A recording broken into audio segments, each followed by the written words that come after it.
It doesn't look like much is happening on the inside, to be honest. Now, I'm about to leave this place. Look at it, look at that creature. I'm actually on a bike path, so I should probably step out, but yeah, I feel like I'm in National Geographic. If you're like me, do not take the bus. Oh, I'm back at the hotel. It was a long, tiring, exhausting day.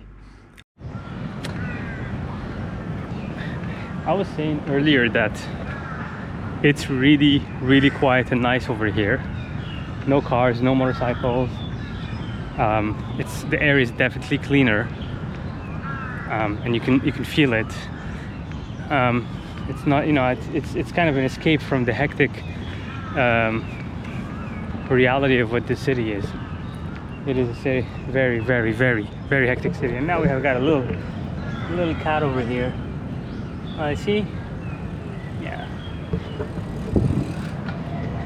And people biking on the track. Yeah, I was saying, like, you know, it's a nice escape from the. And I'm glad it's like not too far from where I'm staying. It's like half an hour walk from where I was. I'm staying, so. And it's just a huge contrast between like how it feels on the outside when you're walking in the sidewalk and it's like noisy and polluted and loud. And yeah, and now I was wondering earlier if they have like a safety note that people getting too close to these animals. You see, like, do not go near the water, monitor this animal is dangerous. If bitten, Lumpini Park can't take responsibility if danger arises. As I don't know, the structure of that sentence is a bit confusing, but you get the point. Yeah, I mean, they're definitely, like, they can definitely bite you. I mean, you know, you know, they're huge, so I think people just get too comfortable. But you see, the thing with wild animals, you can never, you know, they can be predictable, but you know, at some point they'll just boom, turn on you. Water monitor, that's the name. Bangkok dragons. Interesting.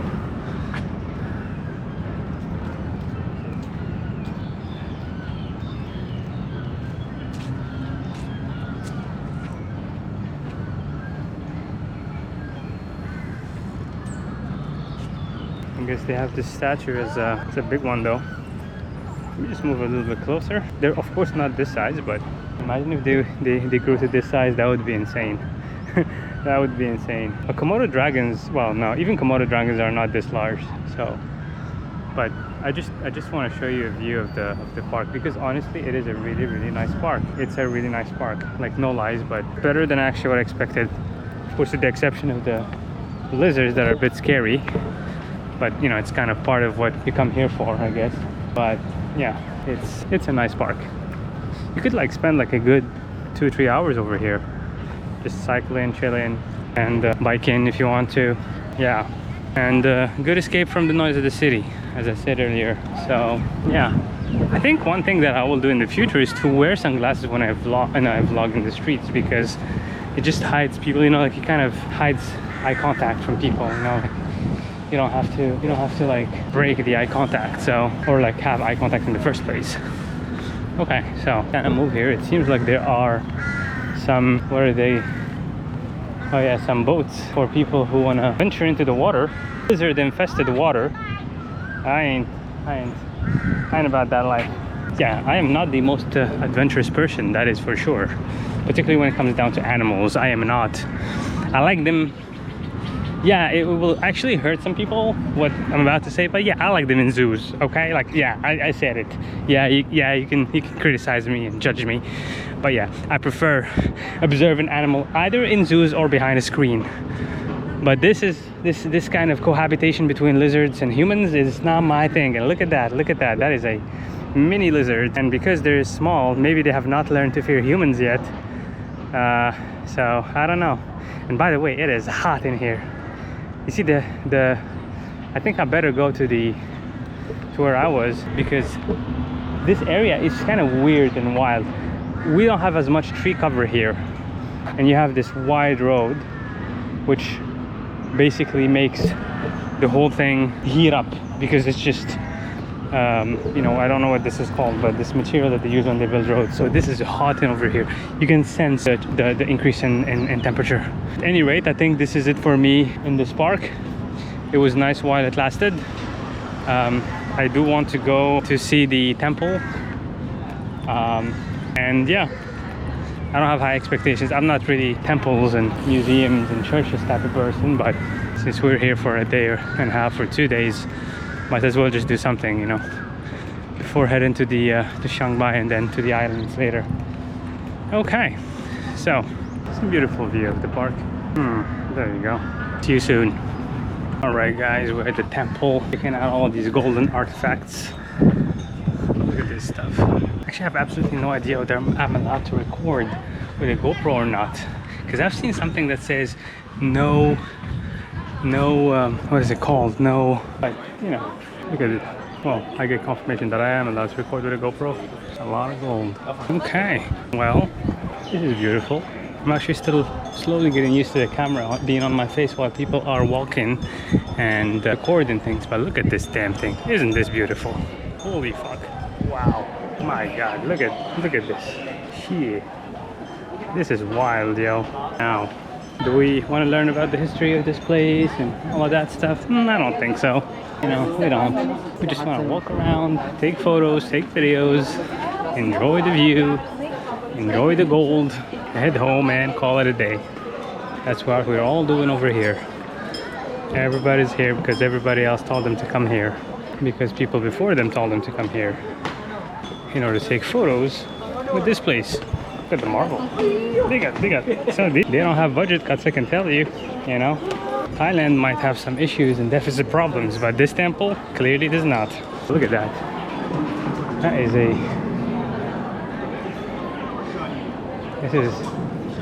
this is incredible stuff. Incredible stuff.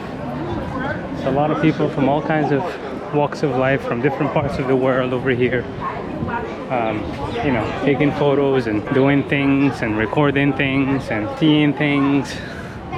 The consumerist, it's kind of paradoxical, because you're in a Buddhist temple with peak capitalism at its finest. You know, just people come in, you know, just this is a consumeristic. Ooh, I think some kind of ceremony is happening here. Oh, I think the temple is actually over there, like the actual temple where prayers happen, and I wonder how are people doing their offerings and giving flowers. And one thing that is not captured by this video is how hot it is, and I think because of the actual it actually smells really nice. I think they have incense burning, but yeah, very sophisticated sculptures. I wonder when was this built, you know. But yeah, I was saying this is kind of paradoxical that this is basically, it's like peak consumerism in what is arguably like, you know, anti-consumerist principles, I guess. If you're in a temple, you know, I don't know what to think about it. It's kind of, you know, contradictory, because, but I assume this is how they make money. This is how they sustain their temple and, you know, have all these fancy artifacts, because I'm sure maintaining all of this costs a lot of money. So yeah, the monks, I suppose, are, you know, detached from physical things and from money obsession and all of that, but somehow they need it to survive, or at least to keep their temple you know, functioning.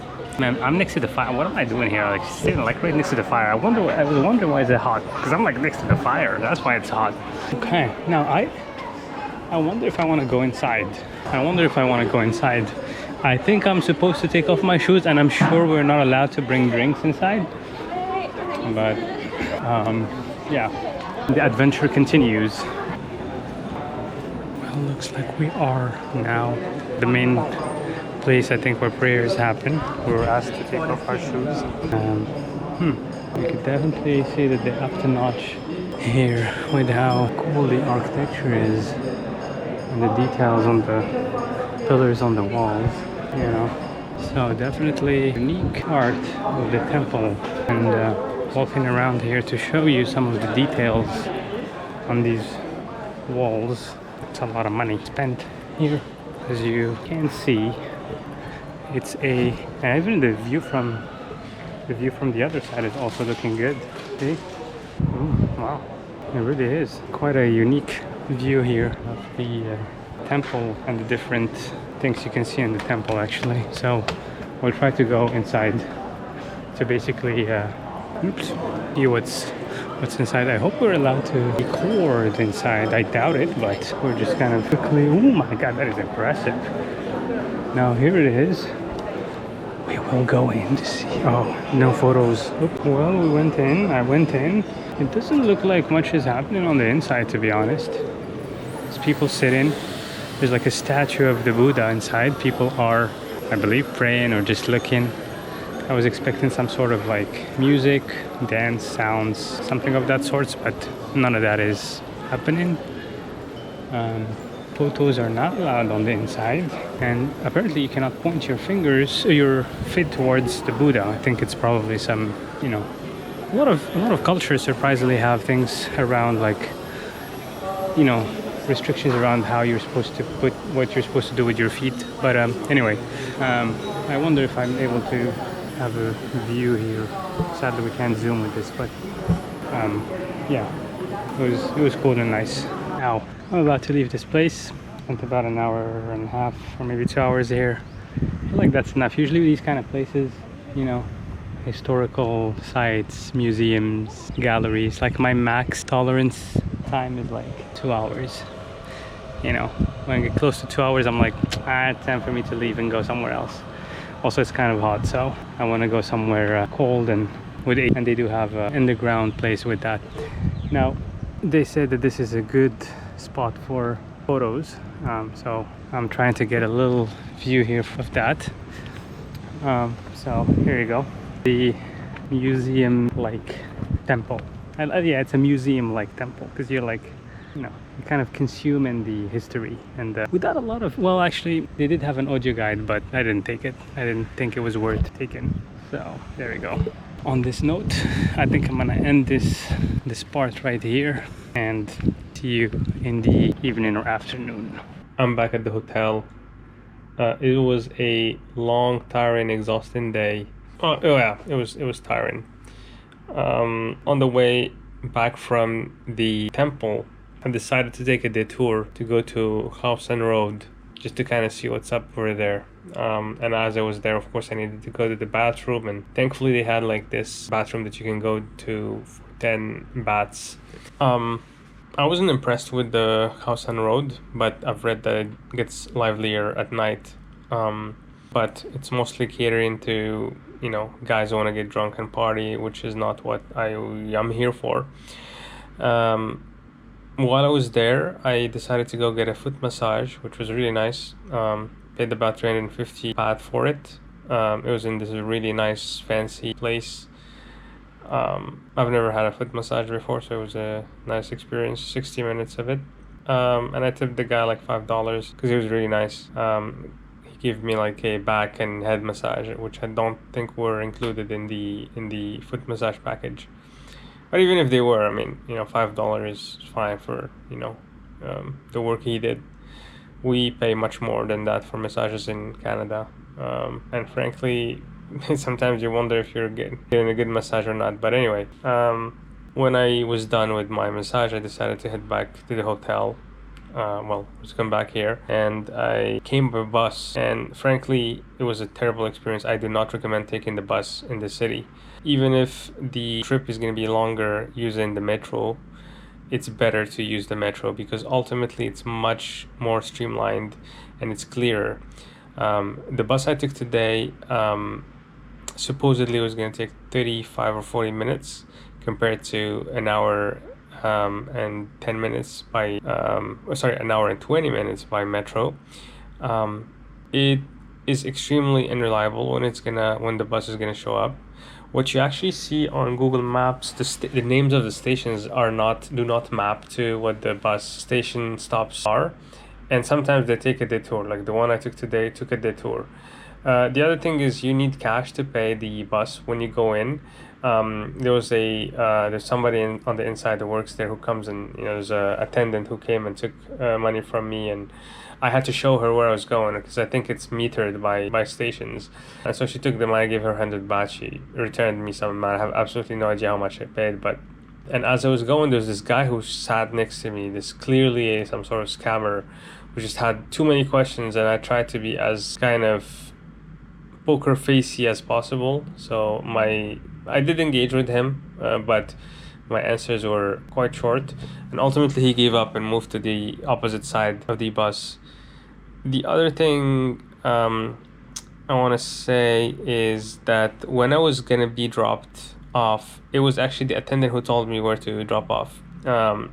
She told me that the stop that I saw on Google Maps, first of all, the stops just like the names you see on Google Maps just don't make any sense. And I read online that you need to use an app called Move It to get like more reliable information. I used it. It's just same thing. The names just what you actually see on his screen versus what you see on the app versus what you see on Google Maps, for example, is just those three different things. I tried Transit and City Mapper. Those are the two apps that I usually use when I'm traveling abroad. But none of them worked in Thailand. So I think I can understand why. Because frankly, those apps do need some reliable feeds of data to be able to give you some accurate route information. Which I doubt exists, or at least if it does, it's not very, very accurate. And so the lady ended up telling me when to drop off, and I saw her do that with a group of Germans who were also there. She told them, she was like, "Oh, you guys need to come to get out. This is your stop." Well, in my case, it wasn't actually my stop. She told me she had like a phone with her because she doesn't speak English, so she wrote something in Thai and translated it, where it said that the stop that you're going to is actually canceled. The bus is not going to stop there, and so you need to leave at this stop. And so I left and walked for about 30 minutes. And I'm not gonna lie, walking in Bangkok is extremely This is a very hostile city to pedestrians. Like, there's a lot of people who walk. Like, don't get me wrong, there's a lot of people who walk. The problem though is that the sidewalks are really small relative to the size of the roads. You know, you got these huge roads right next to you, 4, 3, 4, 5, 6 lanes with a significant amount of traffic, motorbikes, buses, cars, trucks. And the flow of traffic is really fast. There's a lot of people, a lot of cars, a lot of vehicles and motorcycles that are going at a very fast speed. Of course, you're breathing extremely unhealthy air. It's very polluted, and it's very noisy. So, in terms of scale, you're in this very tight space. In the sidewalk, you have all these shops on the left side or on the right side if you're walking on the right side, that are basically, so many of them are basically taking over public space. So they protrude into the sidewalk. So you do have a really, really small sidewalk, and then proportionally, you feel like you're squeezed between like these buildings on the left side. There are also some towers and these humongous roads with shit ton of traffic. And so that's I think where I come from. I think they're metro and they have something called a BTS, which I think is like the sky. It's kind of like a sky commuter rail or like elevated commuter rail that's not a underground. Both are actually quite nice. I've used both. They're clean, they're timely, they're air conditioned. The only issue, of course, is the coverage of the network of the city is not very great. So the network, it does not get you into a lot of places fast enough. So you either have to use the bus or you use some sort of like ride sharing app or the tuk-tuks on the streets. Again, I don't know if the tuk-tuks are an interesting proposition or not. I mean, they're unique and it's a different experience. You can also ride with one of the Grab drivers, motorcyclists, on a motorcycle. I don't know to what extent that is safe. A lot of times I've seen a lot of people ride on those motorcycles and they don't have helmets on. I don't know whether the motorcyclists have helmets to give away. But I'm sure they're quite skilled at navigating the traffic here, and because this is where, this is their territory and their realm, and they kind of understand how to do it. But again, things could happen. When we were in the bus, there were a lot of close calls with motorcyclists that I saw, and so I think the biggest risk is to kind of get into some sort of collision with a bus and you fall and you smash your head with the ground, or you know, because there's a shit ton of traffic. Like if you actually fall on a motorcycle, you for sure gonna have problems. And I can understand why the country has some of the highest fatality rates in the world for motorcyclists, because it is ultimately is very dangerous. Yeah, I mean, my takeaway from the city, I mean, I'm still gonna go somewhere else tonight. I'm gonna go to a mall.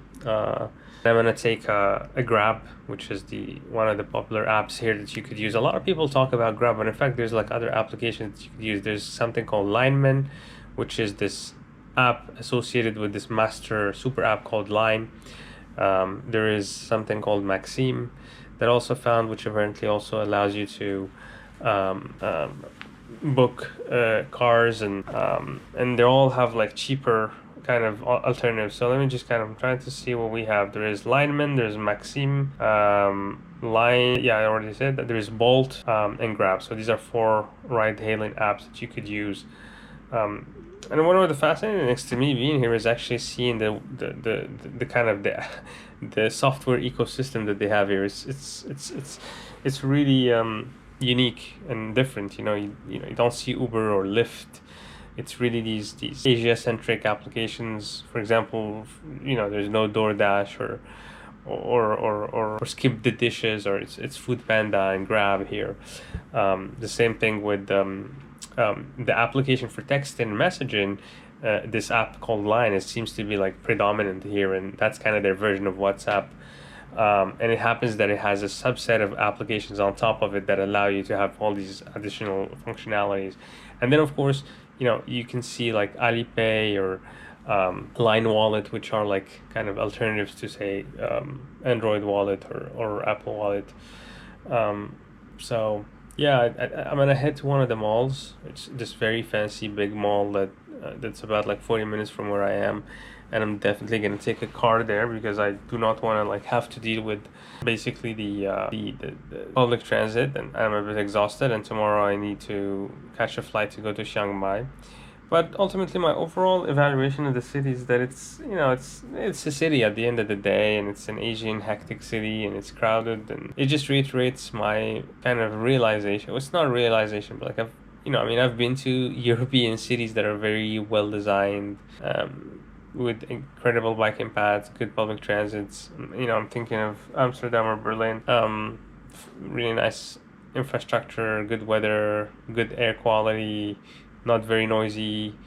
And I still find those, you know, sometimes, I don't know what to say, like dull or underwhelming, or, you know, cities are cities at the end of the day. And I think, to me, I'm not traveling necessarily to see cities or to see museums or to see, you know, to eat food or to do all these things.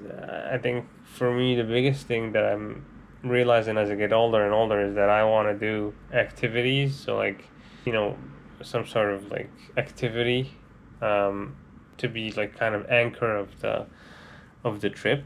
So I did like today, for example, doing the massage, because I've never done like a foot massage before. So and to see nature, you know, to see landscapes that I don't necessarily see in Canada, for example. I decided to be adventurous today, to be able to go to the airport.